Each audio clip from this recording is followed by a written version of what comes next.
မေနာမည် ဒေါခင်မြင့်မှာ ဒေါခင်မြင့်ခမရနာမည် တန်းထုံးမှာ တန်းထွန်းတန်းထွန်း ဟုတ်ကဲ့ တန်းထွန်းကတင်ထွန်းနဲ့ညီကိုလားလို့ ဒီဆိုင်ဦးတင်ထုံးကမမြမေရမွေးတာ မမြမေရဘာဆိုင်လို့တော့မမြမေရ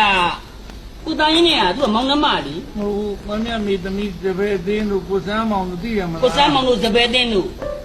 အဲ့ဒါကိုစမ်းမောင်ကနောက်အိမ်တော်ပြုတ်သွားတော့ ကိုစမ်းမောင်နောက်အိမ်တော်ပြီးသွားတော့ ဟုတ်ကဲ့တပည့်အသင်းကသမီးလေ စပယ်တင်းနဲ့ဘာဆိုင်လို့တော့ခမရစပယ်တင်းနဲ့မတ်ကြီးဝင်းနဲ့ညီအမအရင်နေ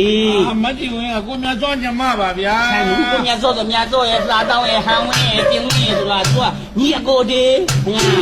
ဗျာ လက်သိရမလားဟိုမှာ ဟာ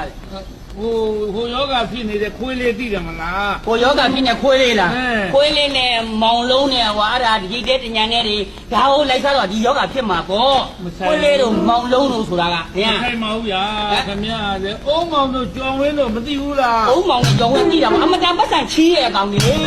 သိတာပေါ့အုံးမောင် ဒီမှာနှံ့ရင်မြတ်တင်ရင်ညီမရင် အေးတင်ရဲ့ဖိုးခွေးရဲ့ဖိုးအေးရဲ့အဲ့ဒါသူကတူကြီးလေ မဆိုင်ဘူးလေလေးတွင်ဦးကဟိုကောင်ကိုမွေးတာဖိုးထူးကိုမွေးတာ ဖိုးတူကဘာဆိုင်လို့တော့ဖိုးတူကမဆိုင်ဘူးဖိုးတူကခင်ဗျာလေချူတီမန်နေဂျာတောက်တော့မရခိုင်းနဲ့ကောင်